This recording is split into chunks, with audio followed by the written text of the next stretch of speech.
I am running to be president for all of America, not half of America, because there is no victory in winning for half of America. I will tell you exactly what happened, and you'll never hear it from me a second time because it's actually too painful to tell. A little bit further turn, which I'm very lucky I didn't do, when I heard a loud whizzing sound and felt something hit me really, really hard on my right ear. There was blood pouring everywhere, and yet, in a certain way, I felt very safe because I had God on my side. Friends, delegates, and fellow citizens, I stand before you this evening with a message of confidence, strength, and hope. 4 months from now, we will have an incredible victory, and we will begin the 4 greatest years in the history of our country. Together, we will launch a new era of safety, prosperity, and freedom for citizens of every race, religion, color, and creed. The discord and division in our society must be healed. We must heal it quickly. As Americans, we are bound together by a single fate and a shared destiny. We rise together or we fall apart. I am running to be president for all of America, not half of America, because there is no victory in winning for half of America. So tonight, with faith and devotion, I proudly accept your nomination for President of the United States.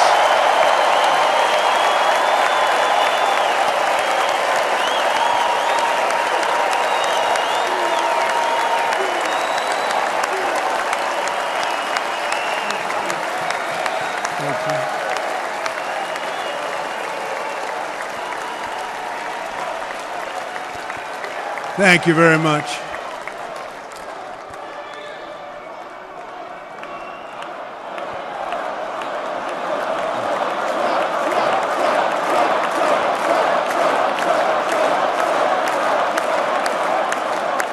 Thank you very much.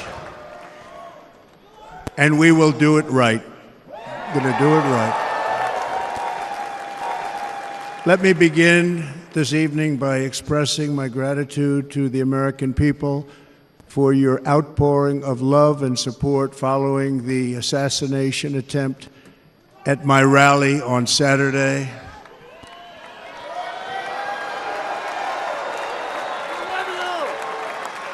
As you already know, the assassin's bullet came within a quarter of an inch of taking my life. So many people have asked me, what happened? Tell us what happened, please. And therefore, I will tell you exactly what happened, and you'll never hear it from me a second time because it's actually too painful to tell. It was a warm, beautiful day in the early evening in Butler Township in the great Commonwealth of Pennsylvania. Music was loudly playing, and the campaign was doing really well. I went to the stage, and the crowd was cheering wildly. Everybody was happy. I began speaking very strongly, powerfully, and happily, because I was discussing the great job my administration did on immigration at the southern border. We were very proud of it.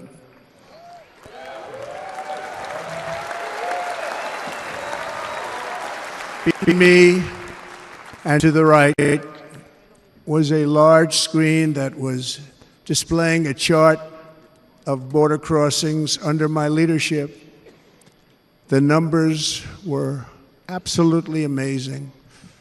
In order to see the chart, I started to, like this, turned to my right and was ready to begin a little bit further turn, which I'm very lucky I didn't do, when I heard a loud whizzing sound and felt something hit me really, really hard on my right ear. I said to myself, wow, what was that? It can only be a bullet. And moved my right hand to my ear, brought it down. My hand was covered with blood, just absolutely blood all over the place. I immediately knew it was very serious, that we were under attack, and in one movement proceeded to drop to the ground. Bullets were continuing to fly as very brave Secret Service agents rushed to the stage, and they really did. They rushed to the stage.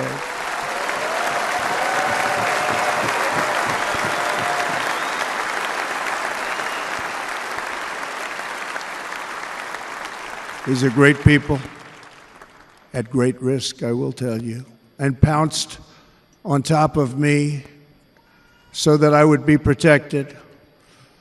There was blood pouring everywhere, and yet, in a certain way, I felt very safe because I had God on my side.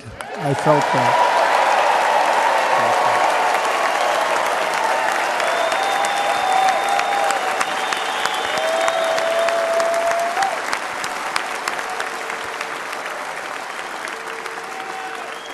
The amazing thing is that prior to the shot, if I had not moved my head at that very last instant, the assassin's bullet would have perfectly hit its mark, and I would not be here tonight. We would not be together.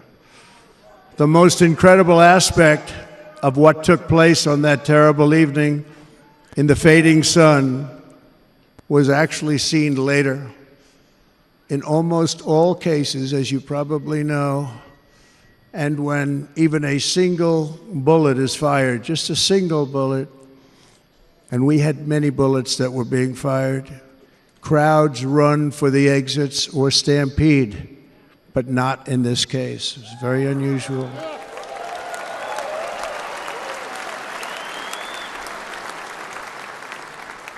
This massive crowd of tens of thousands of people stood by and didn't move an inch.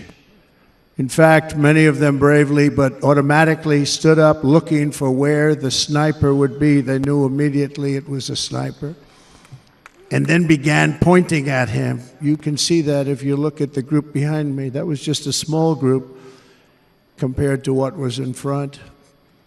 Nobody ran, and by not stampeding, many lives were saved. But that isn't the reason that they didn't move. The reason is that they knew I was in very serious trouble. They saw it. They saw me go down. They saw the blood and thought, actually most did, that I was dead. They knew it was a shot to the head. They saw the blood. And there's an interesting statistic. The ears are the bloodiest part. If something happens with the ears, they bleed more than any other part of the body. For whatever reason, the doctors told me that. I said, why is there so much blood? He said, it's the ears. They bleed more. So we learned something, but they just, this beautiful crowd, they didn't want to leave me. They knew I was in trouble. They didn't want to leave me. And you can see that love written all over their faces. Incredible people. They're incredible people. Bullets were flying over us, yet I felt serene. But now the Secret Service agents were putting themselves in peril. They were in very dangerous territory. Bullets were flying right over them, missing them by a very small amount of inches. And then it all stopped. Our Secret Service sniper, from a much greater distance, and with only one bullet used, took the assassin's life, took him out.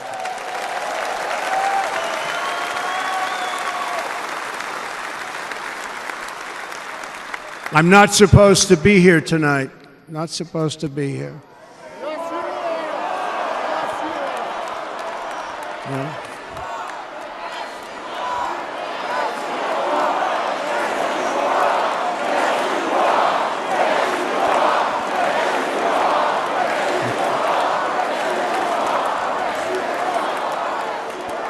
Thank you. But I'm not. And I'll tell you, I stand before you in this arena only by the grace of Almighty God.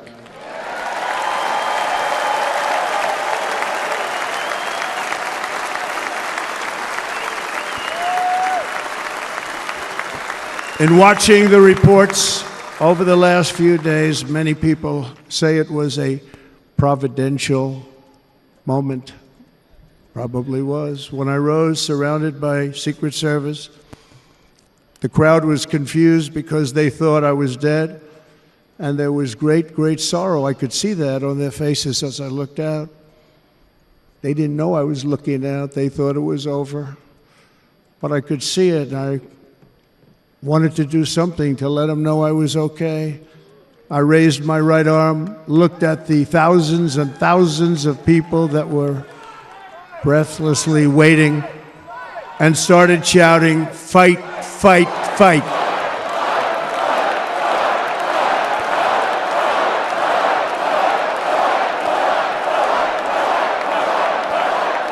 Thank